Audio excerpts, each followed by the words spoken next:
since all of us have challenges to overcome, this is actually a really great opportunity to really think about how your talents come into your life and how they can both get you out of challenges and sometimes maybe even get us into challenges. And I think, Chad, when we let our talents react out of our habits, like to go back to that like habitual versus intentional use, I think they make our challenges even harder. Hi, and welcome to the Thoughtful Talent Show. I'm Jen Werner of Jen Werner Coaching. And I'm Chad Ahern of Talent Teams Consulting. This season, we're welcoming fellow coaches back to the show to explore how people can move beyond naming and claiming their talents and start to aim their talents. We're calling this season Strengths Applied. And our topic today is overcoming challenges. We chose overcoming challenges because challenges are something that we all deal with, whether at work, at home, in relationships, they're all around us. I think our ability to overcome those is deeply tied to our current state of well-being, though. And so when our well-being is low, I think it makes even small challenges really, really feel overwhelming. So where I think strengths matter here is that our natural talents can influence the ways that we can respond and move through some of these challenges. They help us navigate them in a way that feels real and powerful for us. And I think they can help us actually restore some of that well-being that we might be lacking in certain spots. I'm really hoping that our listeners today can take away that overcoming challenges isn't about being strong. It's about knowing yourself and using your strengths intentionally, supporting your well-being. Whether you're a manager, a leader, or an individual, I think you can use what we offer today to support you or others through overcoming challenges. Chad, I would love to know if you found any stats for us today about this overcoming challenges. Yes, I did. So one is a little bit tongue in cheek, and I'm going to say that 100% of us, or nearly 100% of us, encounter challenges at some point in our lives, right? Everything is either a learning opportunity or something unexpected hits us, and we've got to work with it. I think this also ties into why I wanted to talk about this topic, because we, talked about this season being strengths applied. And since all of us have challenges to overcome, this is actually a really great opportunity to really think about how your talents come into your life and how they can both get you out of challenges and sometimes maybe even get us into challenges. I know you and I have had some sort of off the podcast conversations about that. But 100% of us face challenges. You brought up well-being. I think it's also worth noting in actual research that both Gallup and Gartner organizations have found that only about 33% of the world's working population reports having a thriving, reports being in a thriving state. That's the highest level of well-being. So 33% of the world's population, that includes about just under 50% of the U.S. population, working workforce, working population. So this is something that if challenges are impacting our well-being and we've got a lot of people not thriving at well-being, this seemed like a really good spot to start, is if we can figure out how in our work, particularly in our workplace, but I'm sure you and I are going to touch on our personal lives and social and community. There are other places where you can utilize your talents to make things a little easier and overcome some of those personal challenges, but also maybe even societal challenges. I know a lot of things are changing in society right now. So how do our talents come into that?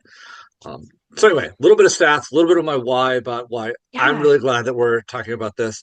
I really hope our listeners come away with, oh, this is a really good place for us to apply our talents. So with that said, I'm going to ask you first. I know it's just the two of us today. We missed out on having some guests today, but still a worthwhile topic that I know you and I want to talk about. What has been your experience with overcoming challenges? Where do you want to start our conversation today?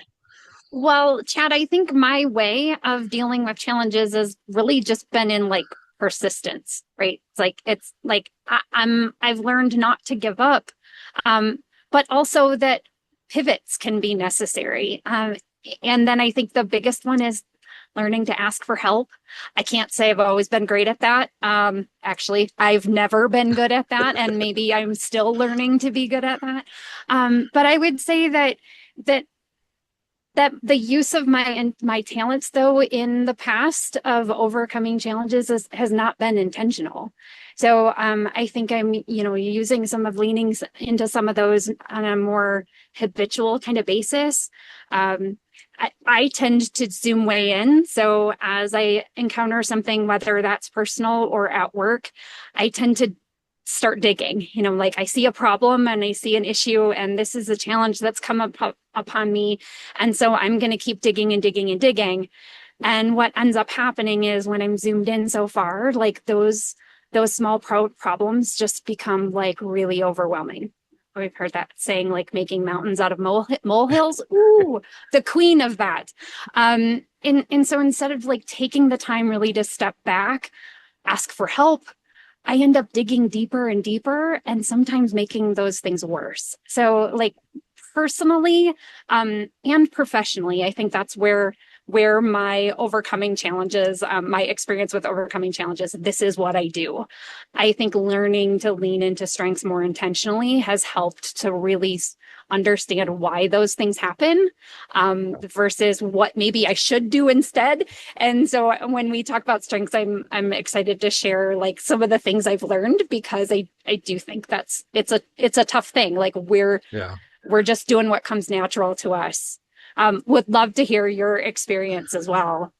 Yeah, so it's interesting to hear you talk about sort of the persistence versus pivot versus digging. Just digging. Yeah. The visual I had when you started talking about digging was you dig, dig, and dig, and then turn around and see that there's a mountain of stuff behind. Like just like a Yes. gopher, keeps digging, and then all of a sudden there's a big pile of sand behind them because the dirt's going to go somewhere.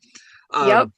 So yeah, I can and then that's a challenge in itself to overcome. Like now I've Right. made this other big mess behind me. Yes, exactly. Exactly, yeah. Chad. So it's you end up doubling your issues. Um, I think I loved a lot of what you said there about you've got to figure out whether it's a persistence thing or whether you need to sort of pivot around the challenge. I think as I was thinking about this topic, and what I wanted to share with our listeners today, I think there's also an awareness that we should all have around what's an expected challenge and what sort of comes out of the blue, what's unexpected. So, for example, for myself, and I'm sure some of our listeners will resonate with this, sometimes we make the conscious choice, be like, okay, I'm going to change maybe my role. I want to go find a new job. Okay, well, that's a challenge that you're kind of taking on. It's an expected thing. You can plan for it. It's kind of happen, but you're still going to need to work through it. Okay, right. There's a little bit more of I have a game plan for digging, as Jen says. I Right. know what the basement's going to look like. I know how we're going to build. I know what we're going to do with the pile of sand behind me. So in my own life, I think about some of the different roles I've had. I've talked before in previous episodes about my background in higher education. I've gone from admissions to alumni development, and then within alumni and development, I've transitioned from direct frontline fundraising to more donor relations, back office, setting up systems. Those transitions have all been, for the most part, taken on as I saw them come available. Okay. I also think about life, having your first child. My wife and I generally plan for, hey, we want to start building a family. But that, having a first child, that's a big challenge. And it's a welcomed one, but it's still something that you have to think through. I think about those in contrast to things like the pandemic hitting us all, with like less than a week's notice. We kind of saw it coming. We started to hear, I'm in the East Coast, so we started hearing the news out of, Washington State, Oregon, and is it going to make it eastward? And then there were a couple cases in New York City, and And then all of a sudden, March, what is it, 14th or whatever, everything Yeah. basically shut down, right? And then my business at the time was still in its infancy, and I had all these conversations about, in the next year going to a bunch of different conferences. Well, those all disappeared in the blink of an Right. eye. And so there's that sort of unexpectedness. I've also been let go from a single position. The match just wasn't there, and I agreed it was the right call. But it was sort of the timing was unexpected and a bit of a challenge of like, okay, well, what do I do now? And then I've also had to have some personal surgeries that were unexpected and were fairly significant, and they brought on their own certain challenges. And so just the difference between those expected ones that you choose to take on versus the unexpected ones that are kind of thrust in your face. I have Yeah. found my talents respond very differently depending upon whether it's an expected challenge and a welcome one versus an unexpected and kind of out of the blue. And so I think that that's something I want to talk a little bit about today. But I think it's something that for our listeners, I think it'd be worthwhile, think about their own histories and what has been expected, and do your talents show up differently in those circumstances versus something that's very unexpected. Chad, I love that you brought up this like unexpected versus expected, because I was thinking in terms of like these, I put this on myself. Like this is a Oh, challenge I yeah, gave to myself. So that's really where I came to this discussion. And listening to you talk about these unexpected challenges that come up, I'm thinking, oh, we've had lots and lots. Being a full-time RVer, being yeah, on the road for 3+ years, we've had all kinds of things that have happened that we did not expect. Now, my husband and I both have deliberative in our top five, so right. we do assess risk and have every tool to fix whatever might happen. But still, it doesn't mean that in those times that it's even easier necessarily to like overcome those challenges in the time, and you just have to like use your talents intentionally. I think it's a really great place to talk about like how those talents show up in those moments. So, Chad, I want you to help our listeners understand like Yeah, which of your talents do you think have proven helpful, and maybe some that are less than, yeah, no, as you're overcoming challenges. yeah, no, I completely, and I appreciate the question. It's funny that you start with deliberative. You mentioned your husband and yourself both have high deliberative. It's interesting you mentioned that one because I've been reflecting a lot on my deliberative, and it's actually the one that's less helpful in Oh, unexpected challenges for a okay. couple reasons. One is um, I'm now facing a whole set of unknown risks, and I haven't had really the time to plan for them. And then also, I don't want to make the wrong step as I go forward. So then I get even Yeah. more sort of hesitant. I don't have your beautiful activator to just be like push through that barrier. It takes me a minute to be like, okay, do I want Yeah. to inch forward in this certain way? But by the time I've done that, I sometimes look around and be like, oh well, all these other people have just started, and just Mhm. starting is sometimes a challenge for me. So Yeah. when real big unexpected changes like the pandemic, I definitely had to pivot for taking care of my family, and that's a whole other thing that I could probably touch on in a minute. But then in terms of my business, like I was a little probably slow off the blocks to kind of find that pivot. You were talking about pivoting or trying to find a pathway around the challenge. um, that's something I tend to get a little hesitant on. I saw other people sort of explode their businesses out of the gates in the pandemic. They just made a switch, they made a pivot, they made a choice, and just go with it. And you and I both know, having deliberative, making a choice and just going for it is not necessarily our natural. Now you have your Right. activator and a little bit of your achiever to help you along. I do not. So I just think that that's something that if our listeners, sit a little bit more in my camp, understand that's just part of your action, and then it's about Sure. figuring out where that does come in. I think one theme that I have seen helpful for myself in the unexpected is my harmony.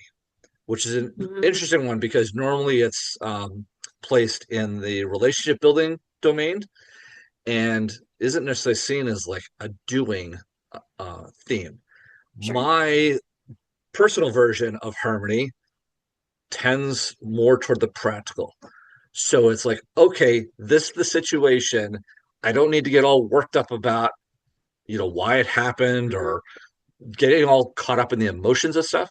Yes, I still process those emotions at the appropriate time, but in the moment, I start immediately focusing on what needs to happen next in a practical sense. So from there, that also leads us over into the expected. So once I've kind of processed an unexpected challenge, it then starts to look a little bit more like an expected challenge.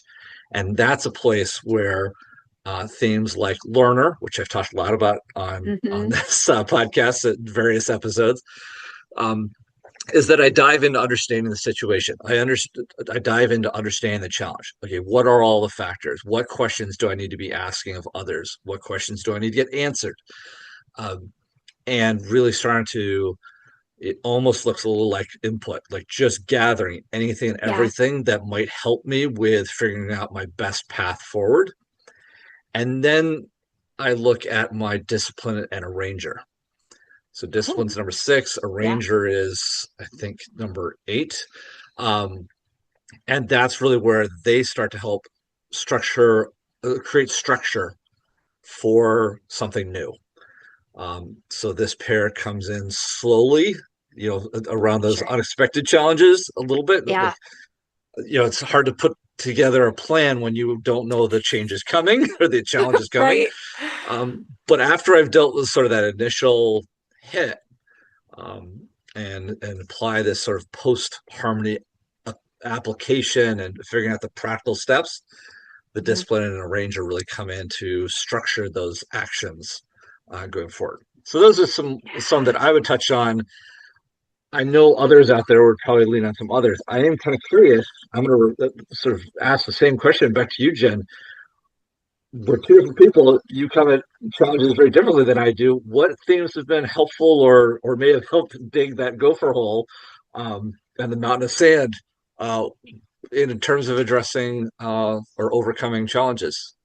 Yeah. Well, I want to start like you did, with the ones that maybe have not been very helpful. And I think it's honestly because I was leaning on that like habitual use. Like this is just who I am and what I do, and this is natural for me. So as I'm either, yeah, as I'm dealing with, I just had a moment, as I'm dealing with these like things that I've put on myself. So these like challenges that either I've made of my own or I've chosen to go this direction and I know it's going to be challenging and this is what I'm going to do about it. I think my responsibility is not very helpful. I tend to hold on to things that are mine, carrying along things that are not mine to take responsibility for. This can lead to these like feelings of personal guilt, a lot of failure kind of feelings when the outcomes don't match what my expectations were. And we talked about that during the failure episode. And then I think deliberative also, like, just like you said, like the deliberative, I mean, it really does make me like an overly private person. I think when you tap that or tie that to my relator, that's at 8. I think these two kind of come together and go, I'm just going to keep my circle small and I'm not going to share with lots of other people. So in brand new environments, like I'm finding myself now, I live in a brand new place and I don't know a lot of people. Reaching out and getting to know people is a little more difficult for me. Like it keeps me in this weird like self-preservation mode where I'm avoiding risks that might not even truly be dangerous, right? Like what is the danger in me like meeting new people and getting myself out there? So I think deliberative can actually stall some of that progress and keep me small and quiet, which isn't a place I like to be. The other one I think that maybe isn't quite as helpful or maybe I struggle with if I don't understand why the challenge is happening. So this hits to my belief. If I don't know the why and I can't make sense of what's going on, I keep digging and thinking. It's almost, I feel like it's more of a thinking theme than a doing theme, because I go round and round trying to find the reason, the why, like, why is this happening, to make it make sense so that I can move forward. And if I can't make it make sense, Chad, I feel like I'm broken. Like I don't know how to pull myself out of those things. Yeah. So where I think it's kind of interesting is whether it's habitual or intentional use, these challenges that are thrust on me that were not my choice, I think are areas I might tend to thrive. And we talked a little bit about that in one of our other episodes, and now I'm blanking on which one it was, about the, like I actually like to, change was the one on change. I actually like changes. I like creating change. I like making change, big change. So I think my achiever, my activator, and my consistency help really well with like putting together like that process, or like, we're going to do it this way and this is how we're going to handle it. We're just going to keep going. My activators like, yep, like, we can get through this. Let's just keep pushing forward. It gives me that drive. I get the momentum. But I see those. And then if I have a good why, again, like, I created this challenge because of a good why. I think those all blend really well to doing good things for me.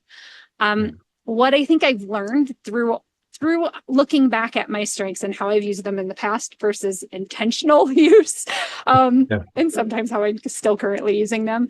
I think that some of my challenges like just couldn't be overcome on my own, and that I required support and help from other people, and that I just didn't always ask for it. So I think being more understanding and intentional about what it is I need, and then asking for that, I think has been a really big thing. The other one is having a moment to, like, when I realize I'm digging, I know I need to step back and look at the big picture. And I'm not always great at understanding that's where I am at in the moment. I'm thinking I'm digging and it's a little pile behind me, and then it's not, it's giant, like, it's going to overcome me here in a minute. But I think that's the other big one is if I feel myself digging, it becomes this whole, like, I really do like close in on myself and I'm just work. If I can realize that feeling in the moment, it does help remind me, I just need to step back and get the big picture. I also think it's really good of, like, I've learned to let go of things that aren't mine to carry. And those are some of the things that, just through seeing how I've used my talents in the past, how I'm trying to intentionally use them now, I realize that those are some of the things that have held me up in the past. But knowing those lessons, stepping out, zooming out, stepping back, looking for the big picture, and then putting down, letting go of the stuff that's not mine, has been really big. I thought it's fascinating you talking about responsibility, because I too fall into that trap of, you get a challenge, some things, especially if it's unexpected, sort of thrust upon you, and then feeling like, okay, well, this is mine to carry, this is my challenge, instead of taking that second, that pause and going, okay, who could help make this load a little easier? Who could help me carry this? Or who could help me sort through the challenge and figure out the best path forward? So I think that there's a broader lesson there. You and I talk about coming at it from a responsibility themed or a responsibility talented way. Right. But I'm sure that also, there are other themes that probably have some of that, like, I need to carry this. I don't know why, but the first one that kind of comes to mind is focus, like thinking like, I am the singular person that's going to take care of this, and I'm going to drive all the way through the plan. Right. Okay, well, wait a minute. Maybe take your head up for a second and be like, okay, who else can I get focused on the same sort of thing? But there's some others that I'm sure, may have that challenge, intellection, being in your head a lot. Okay, maybe there's some others that can help you think through, and it doesn't all have to reside in your head. So I love that you talked about that carrying the load aspect. How big is the challenge, and can it be divvied up? Right. I also love that you touch on the intentional versus habitual. I think you and I have both talked both on the podcast as well as in our own conversations around our deliberative and think about all the risks that we've got to take on. And that's just how our minds work. That's kind of out of habit instead of direct, like consciously thinking, okay, what are the risks, listing them off, which ones are actually realistic, Right. which ones are have a high probability of becoming reality versus what's just sort of worry work thinking. Yes. Um, but I just think about others that see a challenge coming and immediately just default to their normal habit versus being intentional about it. So I love that you um, highlighted that. Yeah. Hopefully our discussion of our themes are getting our listeners thinking about like, okay, what themes help me and don't help me in Right. addressing challenges. So for those listeners out there, I hope you're taking some notes to yourself.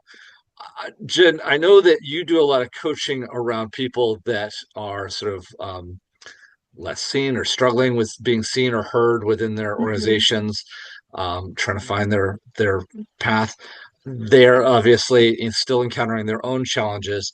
So I'm kind of curious, what sort of tips do you have for people that are kind of feeling in the back corner, Yeah. not seen and not heard, who are still trying to overcome challenges in their everyday work or everyday life?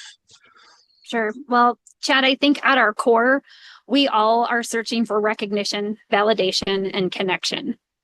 And if you are feeling unseen and unheard, this can make whatever challenge you're facing even heavier. So I think it's really about learning to use your strengths intentionally. And I want to use them to do a few things. Reclaim your self-worth, advocate for yourself, and take purposeful action. So this goes right into that like intentional use that we were talking about. And I like kind of did this around the domains and rather than specifically what talents I think could help, because I think honestly we all have one or multiples of these within our top 5. So I think just talking about them kind of in general may help. So for strategic thinking themes, it might be helpful to reflect on the journey that you've had so far through your challenge. I think it's really important to reframe that story. So we talked a lot with our strategic thinking talented friends when we had them on for season 1, and they talked a lot about like spending time thinking about like what they're learning in the moment.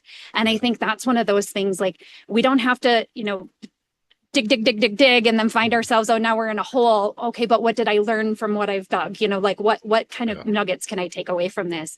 And then I think spending the time to share those insights with someone who you trust to help you gain some perspective. And I think that goes immediately to your conversation or your talk that you had about intellection, like sharing, what you're thinking and what you're going through with someone else. Like, do you see this the same way I do? Or am I thinking, something different? I think for those relationship building themes, I think it's really important to check in with your own emotions, protecting your own energy so that you're not absorbing other people's stress. So we've heard that a lot with empathy. They tend to absorb the emotions and energy of others around them. And if you are constantly absorbing others and you're feeling challenged, you are going to just put yourself in more of a stressful situation. So I think finding those moments where you maybe can just, even if you're feeling alone, if you're feeling unseen and unheard, maybe it's in those moments where you're just finding that a quick connection, just a smile, just something quick that wouldn't even have to be, a deep conversation about anything. We could just share a smile, share a wink, share a look during a Zoom meeting. If you're, remote employee and you're like, I can't believe they just said that, like we all have our like facial expressions. And then finding someone, now maybe it's not someone that you work with, but just finding someone that you truly trust that will listen to you to just share what's going on. Because what you're feeling doesn't have to be so heavy. I think when we hold it all on our own, we tend to make things heavier. Like me with my digging, I made my hole deeper. When we hold those emotions all on our own, they tend to feel heavier when we're alone. with executing themes, my favorites, because those are where I sit. We're going to go back to my advice that I've learned on my own. We're going to step back and assess what matters most. Like at this point, it's really more about like finding that, like, this is the challenge I'm doing. This is what I'm facing, but what matters most about this? Like, what am I really trying to get through? Yeah.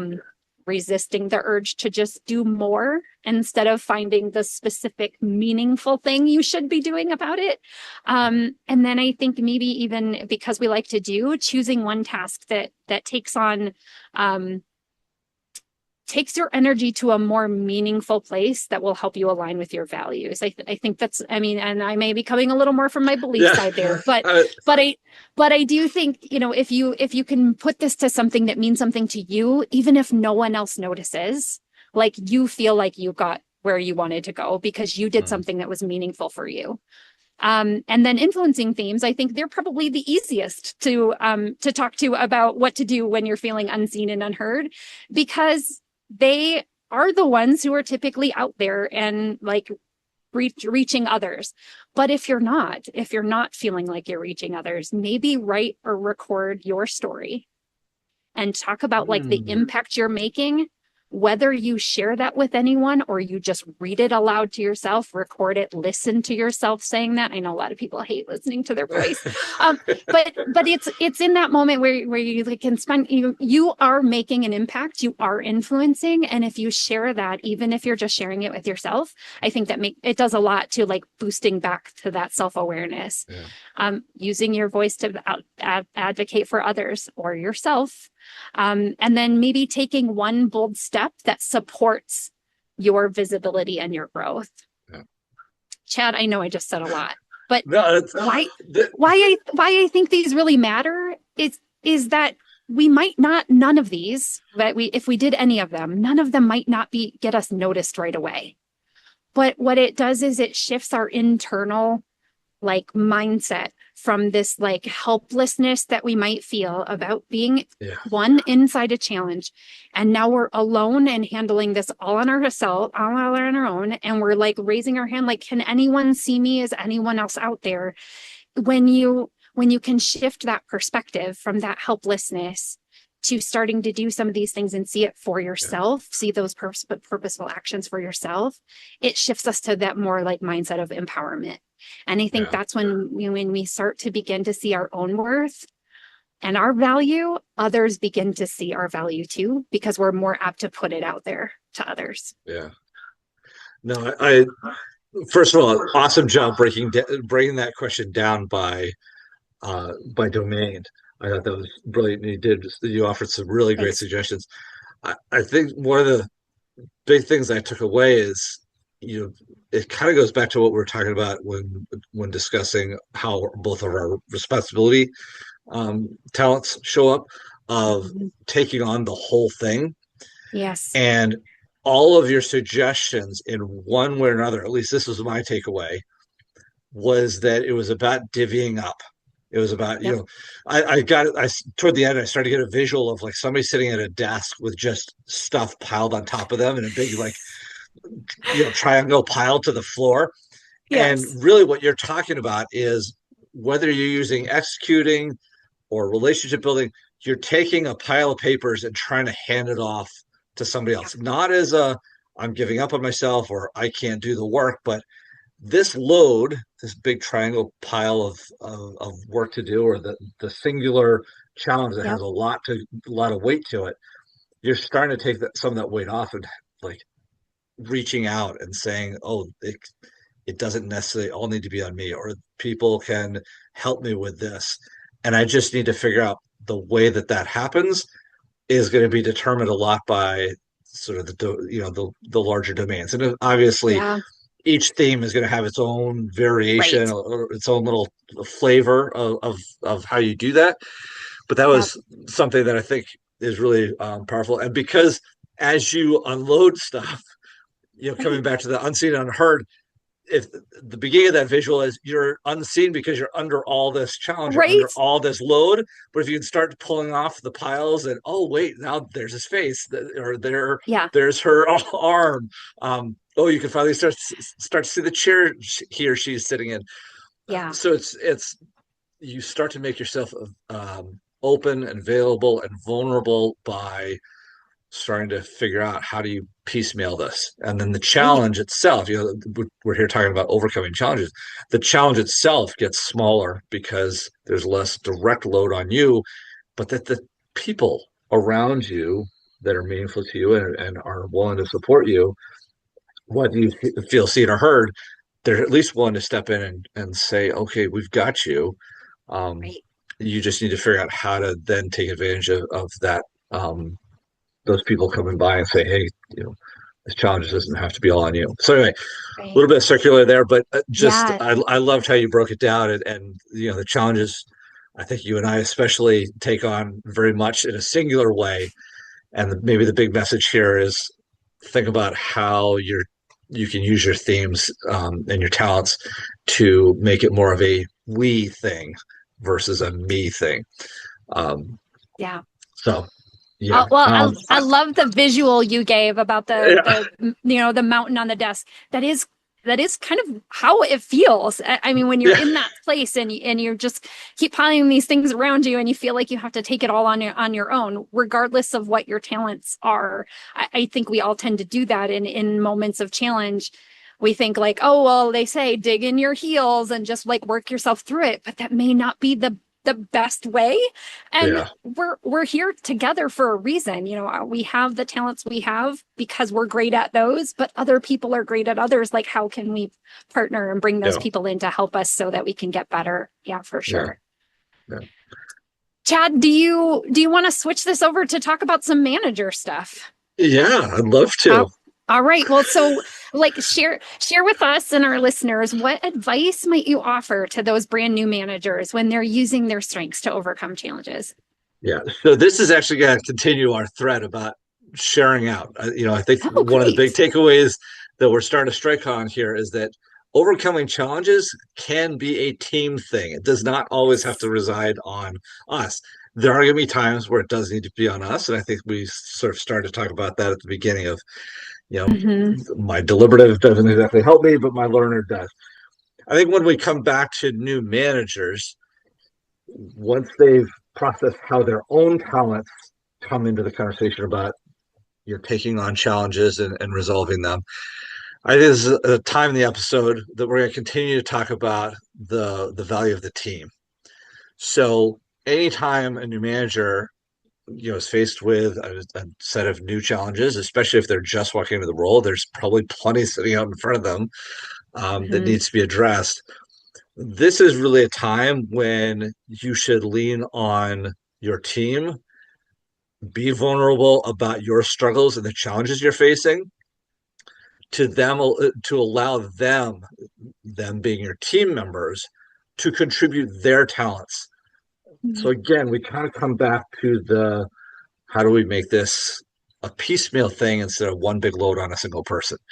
Yeah. So I didn't do it necessarily by domains, which I thought you were really smart to do, but I'm actually going to mix Nice. in a couple different. So I'm going to Oh, pose great. some possible challenges. So maybe you're struggling to connect with new people or your customers. Okay, find somebody on your team with maybe woo or includer or learner, people that can help you with that outreach aspect, um, that can bring people to the table, or that you can understand the challenges of your customers through the eyes of your team members that have that more outward facing approach. Maybe you're struggling with understanding the data. You've walked into a new role, you've got all this information out in front of you. How do you process it all? That's the challenge Yeah. of how do you process. So then maybe you're trying to find somebody with analytical or input or even connectedness that they can see all the. I always go back when I think about connectedness to our episode with Jessica Cowan. She Hmm. said, "Oh, I could see sort of the constellation of things out in front of me, and then I can sort of piece them Yeah. together." Man, if you're trying to, boy, if you're trying to understand data or understand all the information around you, boy, that's somebody I would lean on to try and figure out, okay, how can they kind of bring it all together? Hmm. Um, Maybe you're struggling with the unexpected. We talked about unexpected versus expected challenges. maybe lean on somebody with adaptability or strategic or activator. I thought, as I was preparing, I was thinking about how you sometimes talk about your activator, just like get into it. I can deal Right. okay with the unexpected because I just do. Or even Yeah. self-assurance, so that you're trying to Mm-hmm. find that path forward, take action, and develop or tap into the confidence that will all work out, right? So even though it's unexpected, the challenge, you will end up resolving it. It's just a matter of how long it takes you and who you involve in doing that. And then the last just example I got thinking about is, maybe your challenge is about something that sort of blew up in your face, right? Something Mm-hmm. didn't go quite the way you wanted to. You didn't expect it to be a challenge, but now all of a sudden you're sitting with a pile of rubble and you got to figure out what to do with it. So, maybe you're finding people with restorative or discipline or even positivity and futuristic talents so that they're helping you figure out how to fix versus maybe this moves a little bit from from overcoming a challenge to fixing a challenge. Mm-hmm. Um, but they're working out how to fix it, find the silver lining. Maybe there's Yeah. that positivity, and then also how this might have blown up in your face in the moment, but maybe the lessons that you take from it is something that will help you in the long run. So I was thinking about futuristic being a play there. So that's kind of how I saw maybe some people around, how new managers can utilize the talents of those they have on their team. I always go back to the phrase of many hands make light work, right? It's Yeah. a challenge does not need to be solely taken on by the manager or the leader. It's about Right. how do you utilize and develop the people around you. I think this also comes back to the intentionality.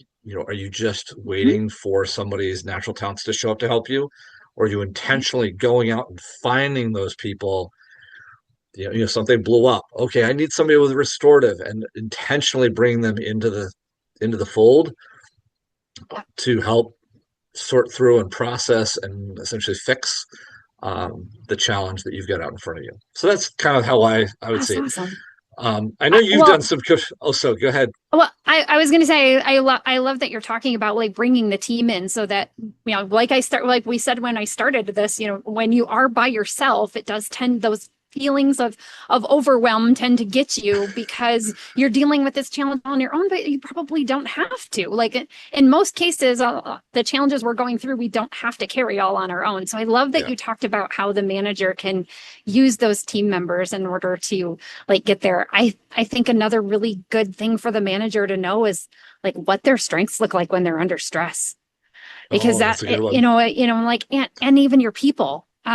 Because I saw and I know I'm not the stats girl, but I saw a stat from Gallup that was like what only 20% of US employees strongly agree that they like their job. So if you don't like your job, and you're there all the time, like chances are you're gonna like those talents that you have are probably not in their best like showing Right. their best faces. And so I think, whether you're the manager or you're the new manager of this team of people who maybe potentially don't like their job, I think it's really important to focus on the person, like not just Yeah. their role. Look at what might be beneath the surface, like what struggles they might be dealing with, because it's one of those too, like the struggles that they have at home may be bleeding into the Yeah. struggles that they are having at work. And if you're not having those regular meaningful conversations with your employees like that we harp on all the time, Yeah. I think there's not really a good way to figure out what that is unless you're somehow like close to them and know their business. Yeah. You don't always know what's going on in the background. So I really like the idea of like the more hands make less, or the what Many more hands. hands make light work. There Many you go. hands make light work. Yes. Yeah, I love that because I think it's really important for all of us to remember, not just individuals as we're trying to do our own jobs and our own role. Like if we need help, it's great to reach out and ask for help, but also the manager does not have to carry this all on their own. Yeah. They can, look to their team for support, or even up to their managers to look for support. So I thought those were great things to say, Chad. Yeah. Love those ideas. Yeah, no, it's definitely something that yeah, you've heard me before talk about team analogies, and one player could not play the entire field or the entire court. Yep. You're going to burn yourself out doing that, and so it is about leaning on people. And I think a lot of managers that I've been talking to feel like they've got to do all the work on their Yep. own and still try and sort of develop their team in some meaningful way. Um, Yep. they can go hand in hand. You can develop your team while they're helping you tackle certain challenges and overcome them, and work through all the options. But it is about, as you just said, it is about knowing your people, and that only comes from having regular conversations, which has Yep. been a long-standing thread throughout all of our Yes. many of our podcast episodes. So Yep. I really appreciate you bringing that back up. That having conversations and knowing your people is core to this. So, Well, and I um, think, Chad, when we let our talents react out of our habits, like to go back to that like habitual versus intentional use, I think they make our challenges even harder to just deal with. So, I know like if we're feeling unsure of how to move forward, like this isn't something that you're handling on your own. Like you and I've been there, everybody's been there. Like we don't know what to do. I think sometimes the most powerful step is just asking for help. yeah, Maybe gaining some of that perspective and learning to use our strengths with purpose. And yeah, Chad, you and I are specifically here to help people through that. So yeah, I think that's something that we're always eager to help others understand how to best use those yeah. talents in No, I purposeful ways. completely agree. And as we both say, the doors are always open, right? We're more than happy to Right. talk to people. So, Yes. um, Jen, we've covered a lot of ground. We've talked a lot about our personal experiences and themes that are both helpful and hurtful. The value of or the importance of understanding whether it's an expected challenge versus an Yeah. unexpected challenge, and the intentional versus the habitual. I love all the ground we've covered. Is there anything else that you wanted to share before we sign off? We've, believe it or not, this has been a full almost hour Nice. that we've been together. Um, and before we overwhelm all of our listeners with even more learnings, were there any other big key things that you'd want to touch on before we sign off? I think I just want to go back to that one last one that I gave as part of the managers, and maybe we talk about this for everyone. Know what your talents look like when they're under stress. Yeah, Is I think that's a good key indicator that maybe it's time you take a moment to step back and find some intentional use because you're probably yeah, more in your habitual use at that point. yeah. Yeah. And I'm How going to about build you? on that. My last takeaway is, I think, Ghost, it's a blend of that habitual versus intentional, but it also is expected versus unexpected. So it kind of sits in the middle of that four-way Venn diagram, which is, are your talents driving you into a challenge, and therefore you may or may not see it coming because you're just in it. And then also, kind of to borrow the phrase that you used at the very beginning, zoom out and then say, okay, how can I intentionally put my talents toward making this a little bit more of a planned thing? Maybe that's a little bit more of my deliberative responsibility and even a little harmony coming in. But I think in general, if people can sort of take a step back and really think about, okay, how can I make this a challenge that is doable and manageable, by intentionally approaching it, maybe with some teamwork, but intentionally approaching it, I think is going to be the game changer. So that would be my sort of Great. wrap up comment, bringing together a lot of different threads from our conversation today. So, with those wrap ups said, I'm going to keep encouraging our listeners, keep playing to their strengths. And as always, be uniquely you. If you enjoyed this episode, we encourage you to like, follow, and subscribe wherever you find your podcasts.